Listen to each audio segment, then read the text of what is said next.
realities back and forth. And those that come across Liyue tend to stay a while. So it is where many things come to settle.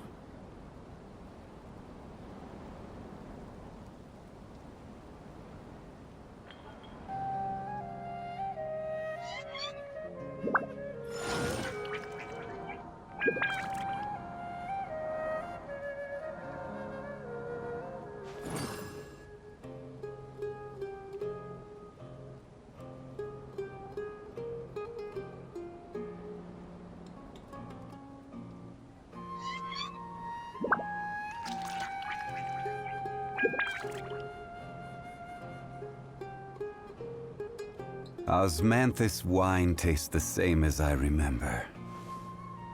But where are those who share the memory?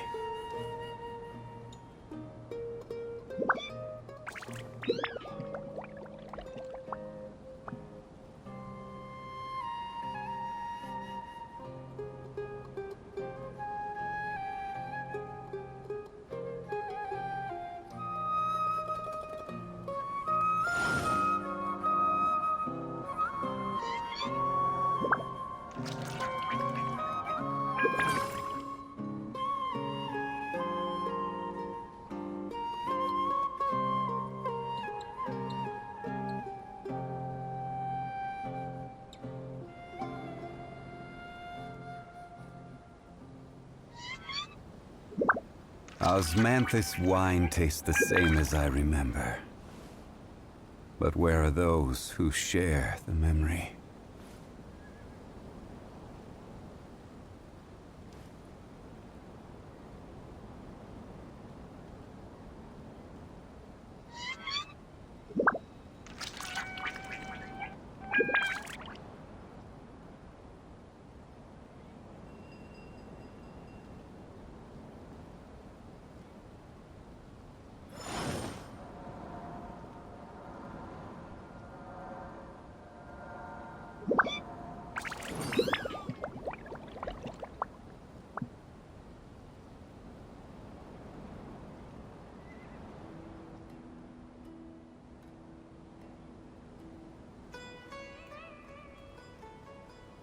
Every journey has its final day. Don't rush.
Let's continue our chat here.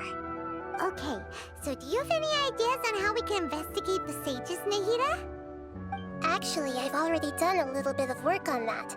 But for now, I want to hear your thoughts.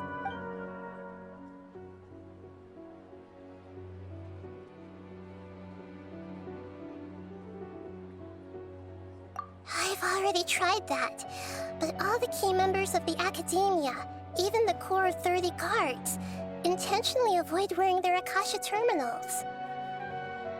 It seems that from the very beginning, they've been guarding against info leaks from the Akasha. Of course, it could also be because they're wary of me. Have you already caught the sage's attention?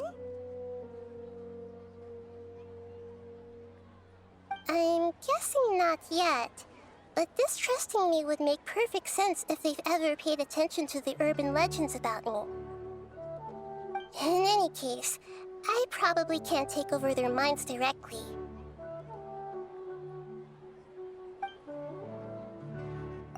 No way, that's too risky.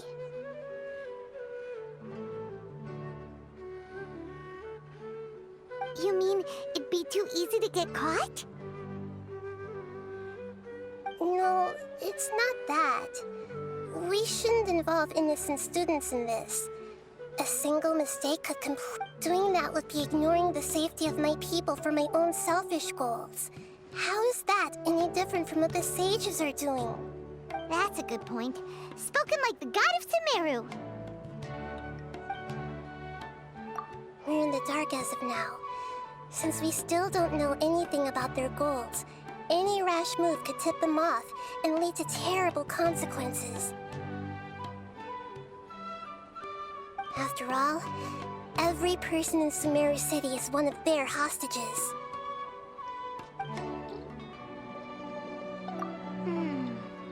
Are we really out of ideas? Nahida, you're super smart, so you already have something in mind, right?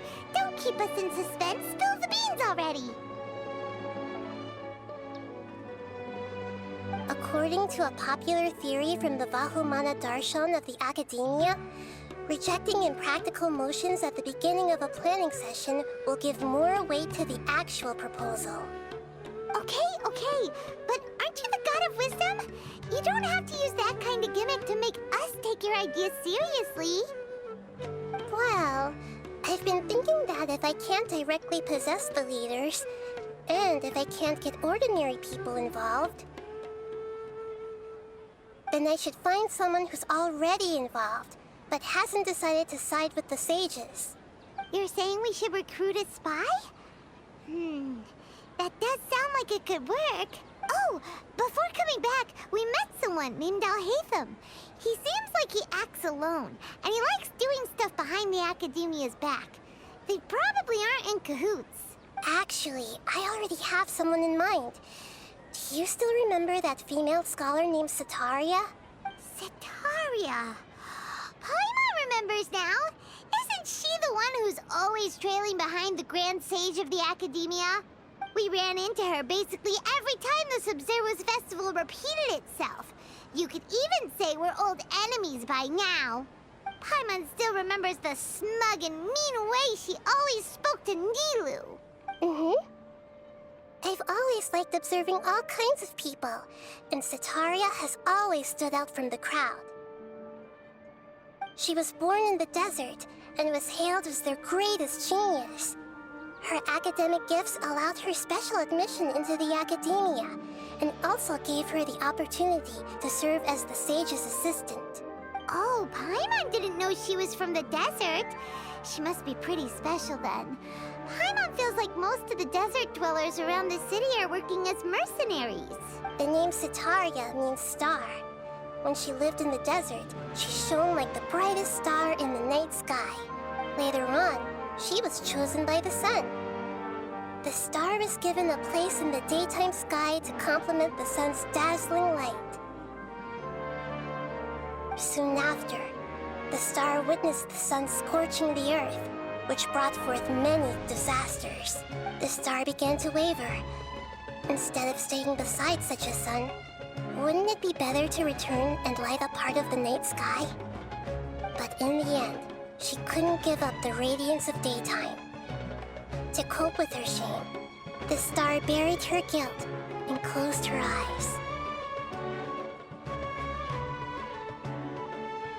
From the sound of it, Sataria's just hung up on the research opportunities here.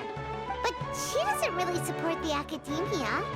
She still feels guilty about not doing more for the desert, right?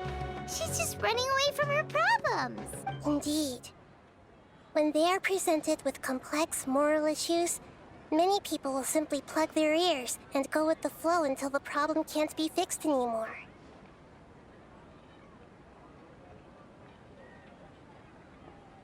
She's suppressing a lot of guilt, but before she realized it, she had already become the sage's accomplice. She can't deny her part in their schemes anymore. Right. We must somehow make her face her problems again.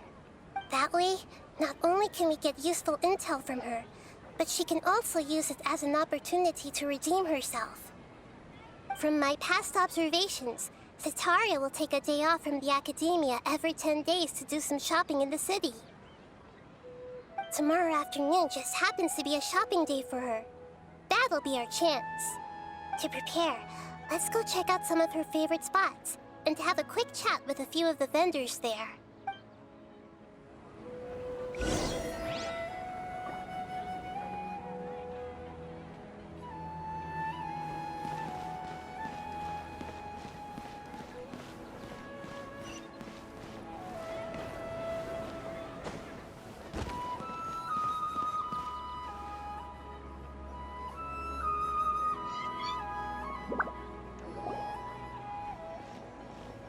This should be Setaria's favorite fortune-telling spot.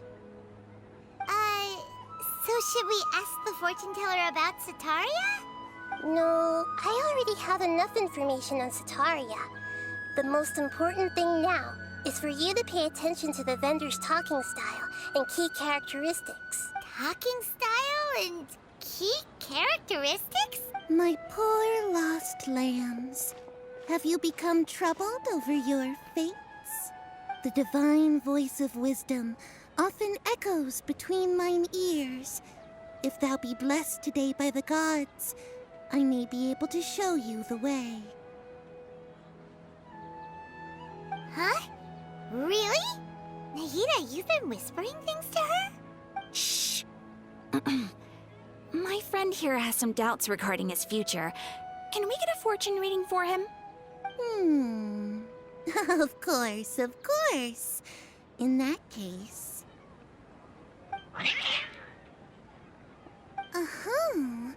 It would seem that Harut and Marut are quite wary of you. Perhaps, at some time in the past, you have somehow offended the gods. Only mocking the god of Animo, questioning the Lord of Geo's financial savviness, and brawling with the god of Electro. Do those count? Oh, nothing. Go on, pick an aspect for her to divine.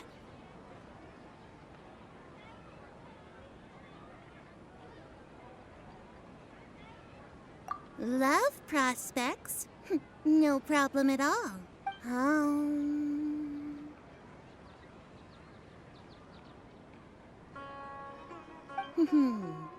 The gods have spoken. The truth shall be revealed. One who is fated to cross your path will appear on... Huh? So many people will fall for you. How could that be? Harut, Marut, did you two spoil my divination? I've never read a fortune so absurd. Actually, Paimon thinks this is probably the most accurate fortune-telling you've ever done. I admit that the orientation of today's celestial matrix is, suboptimal. As such, there will be no charge. Is that so? Well, that can't be helped. If you were to bring some food offerings for Harut and Marut on your next visit, perhaps they could help you reverse the wheels of fate.